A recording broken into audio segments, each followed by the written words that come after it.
Hi, I'm Dr. Mike Jones, and you are watching Let's Talk.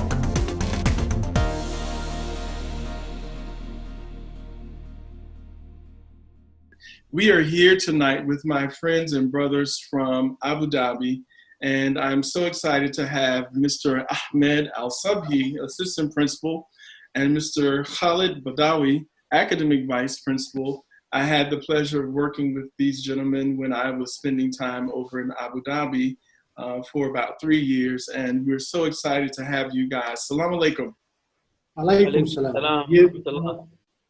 Ramadan Mubarak, inshallah. We're going to talk in Arabic and English tonight, so Khalid will be translating for us in English and actually in Arabic and English, so we'll get started right on it. Guys, you know that we're right in the middle of COVID-19. This is a pandemic that we were not prepared for. It has flipped our educational system upside down, literally overnight. What I want to ask is the first question. Schools are closed, but still in session. Right. When did your school close and how were families notified? طبعا هنا الدكتور مايك بيسأل على متى تم إغلاق المدارس ومتى بدأ الدراسة أونلاين. أستاذ أحمد؟ طبعا بالنسبة لإغلاق المدارس ما تم إغلاقها، هو تم تقديم إجازة الربيع بحيث أن الطلاب يأخذونها في نهاية شهر فبراير. بعد أسبوعين تقريبا من انتهاء إجازة الربيع بدأنا التعليم عن بعد، ففعليا ما كان في إغلاق، هو كان في بس تقديم للإجازة هذه. Actually, the schools in Abu Dhabi didn't close, but what happened that we moved the spring break 2 weeks further. So, and then we started distance learning after the break. Okay, I see. So I've spoken to many teachers, parents, students, instructional leaders like yourselves all over the world within the global education community, and they all agree that we were not prepared for this. Do you share the same feeling? طبعا أنا دكتور مايك بيسأل هل إحنا كنا مستعدين بالفعل للخطوة بتاعت إن إحنا نتحول إلى الديستنس ليرنينج أو تعلم عن بعد، لأنه في بعض المدارس بالنسبة لها كانت مفاجأة وما كانوش مستعدين بشكل كافي للتعلم عن بعد، فهل في الإمارات هنا كنتم مستعدين لذلك؟ شوف، هو في جزئية لازم الكل يفهمها، إن أنا أتفق في جزئية إن ما كنا مستعدين للحدث هذا، لكن اللي إحنا اكتشفناه بعد ما بدينا إن كانت البنية التحتية اللي هي التكنولوجية جاهزة لأن المدارس تبدأ التعليم عن بعد، لكن هي ما كانت يعني مرتبة ومنظمة للحدث هذا، ولكنها وافقت إنها ساعدت في بدء التعليم عن بعد. See, I agree with you. We're not prepared for the moment, for the pandemic itself, but we had a well-prepared infrastructure, especially in the technology. And when we talk about the internet speed, when we are talking about the tools that could be used, the blended teaching strategies that are used in our schools, in normal schools. So we can say that we were ready to move to the distance learning. But it was a surprise for all of us. Of course. Thank you, shukran. And can you tell me what platforms you're using currently, and are these platforms being used only in your school, or are these platforms being used throughout the government schools there in the Ministry of Education at Abu Dhabi?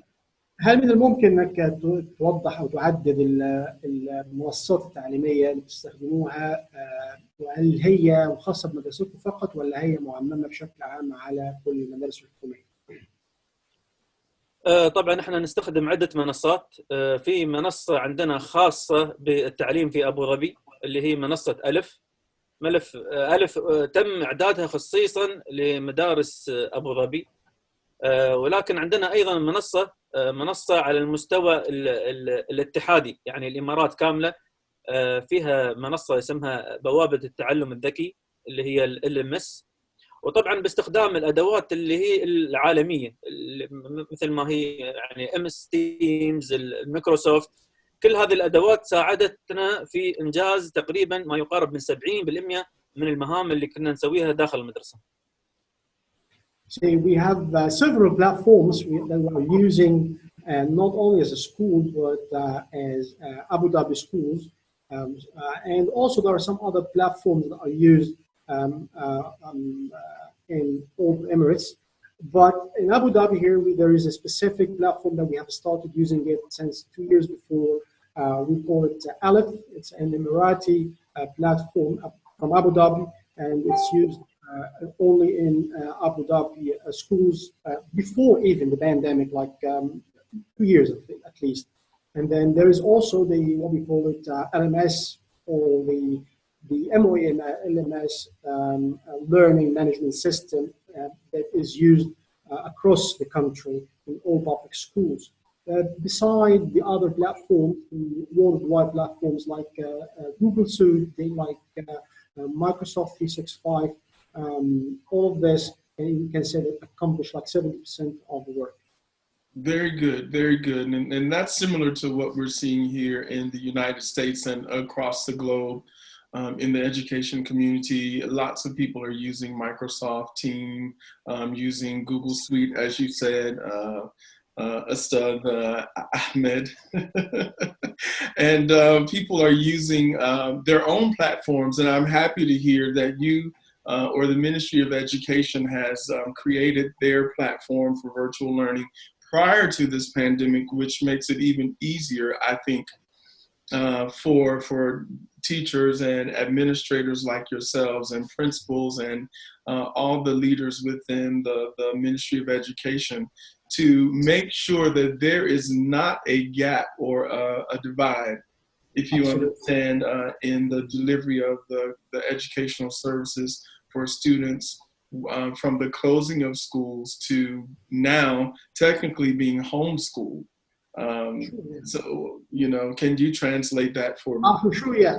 So طبعا هنا دكتور مايك بيأيد اللي احنا قلناه قبل كده مع الاستاذ احمد، لكن هنا بيتكلم على انه توفر الوسائل دي خلت المدرسه قائمه وكانها ما تدعى الهوم سكول او المدرسه داخل المدرسه. صحيح صحيح.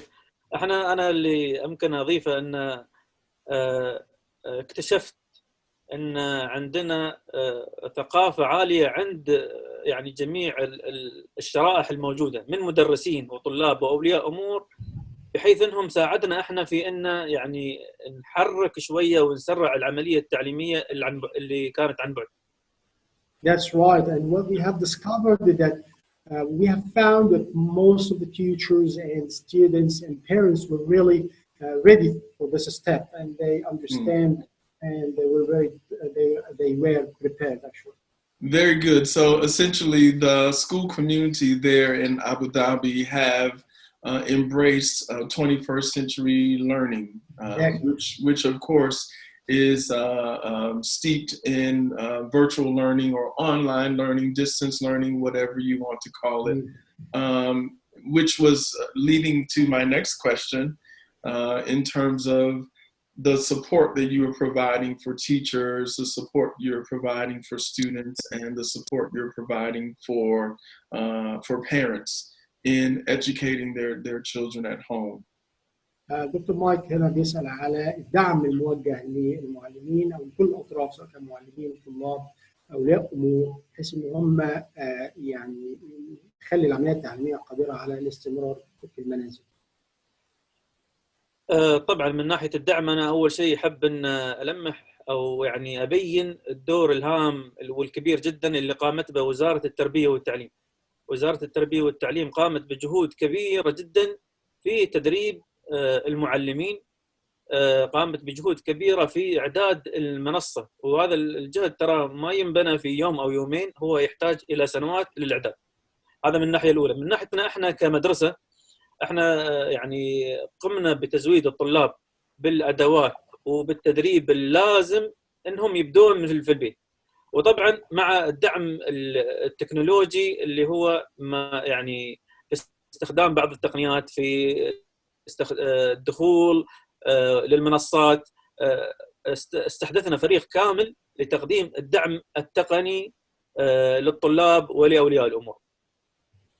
See, in this point, I would like to emphasize that the Ministry of Education worked very hard to support all the stakeholders, like parents, schools, and the students, by providing them with the platforms, by also organizing or conducting training, virtual training to the teachers as well.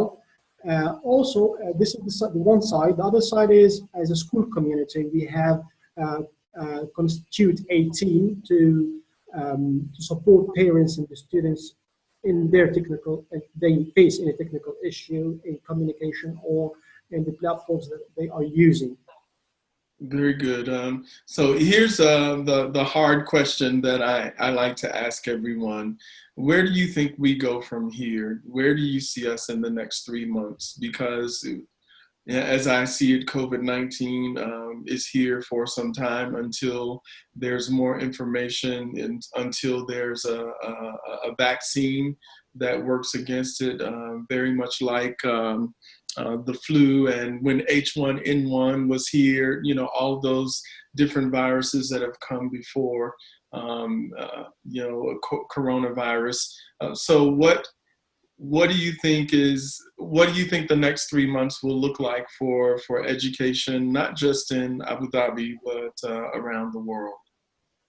الدكتور مايك دانا بيسأل على كيف سيبدو التعليم خلال الثلاث أشهر القادمين، لأنه من الواضح إنه هيبقى عم نتوصل إلى لقاح أو البشرية تتوصل للقاح، فده ياخد وقت زي ال H1N1 زي باقي الفيروسات اللي عدت علينا.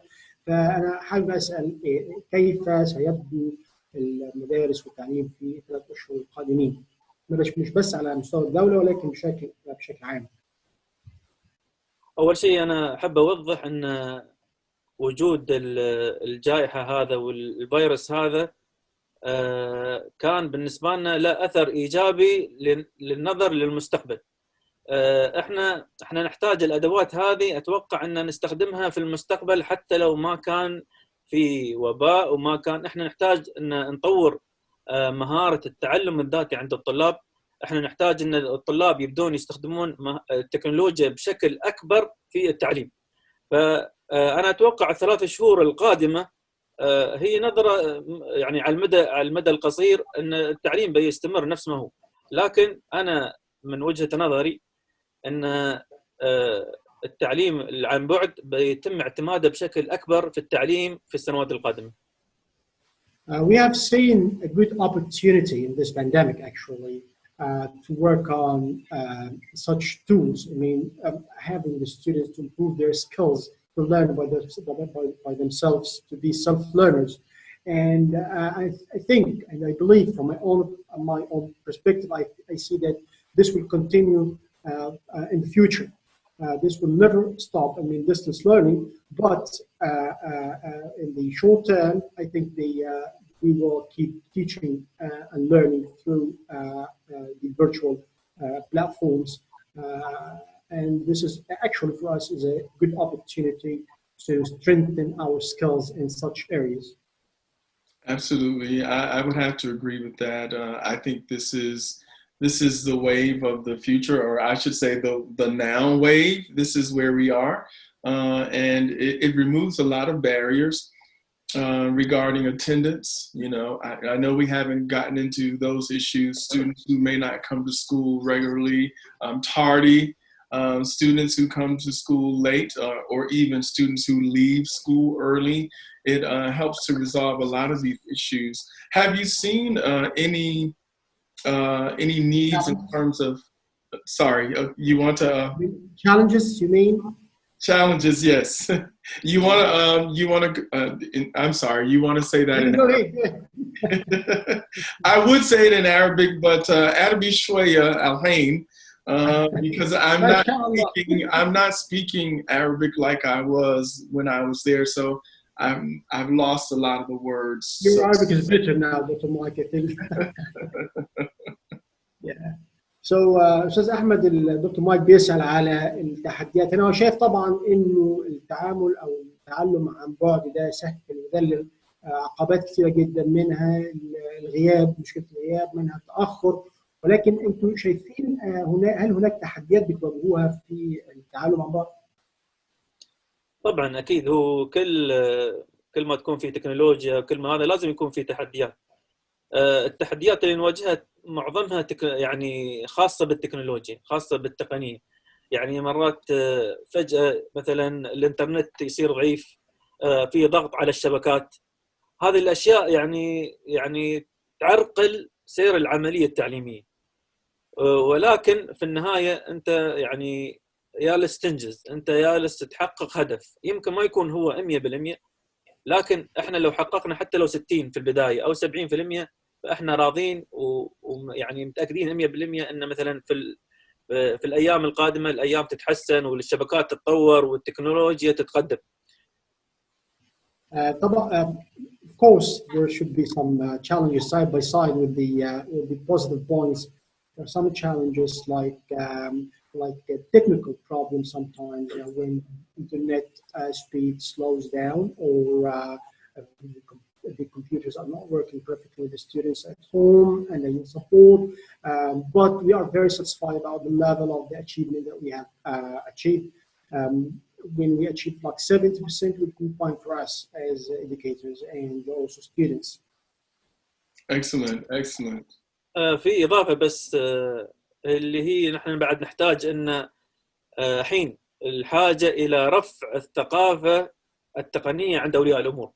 يعني في يعني ليفل معين بسيط، يعني مثل بعض أولياء الأمور عندهم ليفل بسيط من استخدام التكنولوجيا، نحتاج إحنا نوع من التدريب. هذا شيء اكتشفناه بعد استخدام التعليم عن بعد، إنه لا، في أولياء الأمور يحتاجون إلى تدريب ويحتاجون إلى مثلا نزودهم بمهارات معينة عشان يساعدون أبنائهم في البيت. Another point that is a challenge for us also is the readiness of the parents themselves to deal with the technology. I'm not saying all the parents, but at least some parents, they need to raise their awareness and we need to educate them, training them, providing them with the sufficient training to support their sons and daughters at home to learn efficiently. Awesome. I appreciate this information that you're sharing with me and with the global education community at large. I'm sure that we will continue this conversation another time. I'd like to come back in a few months and follow up with where you are, just so that our viewers can also follow up with where you are and continue this conversation. Thank you so much to you, to our guests. And inshallah مرة ثانية تكلمني عربي. شكرا دكتور، شكرا، وإن شاء الله نشوفك بعد فترة ونشوف إن في تحسن وتطور في التعليم إن شاء الله. Thank you, Dr. Mike, for having us, and we are willing to see you here in Abu Dhabi we see also successful education and improvement happening in our field. Jazakallah khair. I want to hear from you. I want to hear from our viewers. What type of support has your school given you during COVID-19? Let me know and leave a comment below. See the description below this video, and we will see you next time for more information. Actually, I will have you call it before we go out to translate that. حابب طبعا من كل المشاهدين بتوعنا ان هم يعملوا سبسكرايب ويقولوا في الكومنت هم ازاي شايفين وازاي مدرستكم بتساعدكم في تخطي هذه المحنه والدعم اللي بيقدم لكم من المدرسه. اشكركم.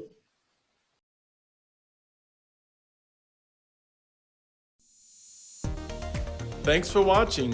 Be sure to subscribe for more educational news, exclusive interviews, and more.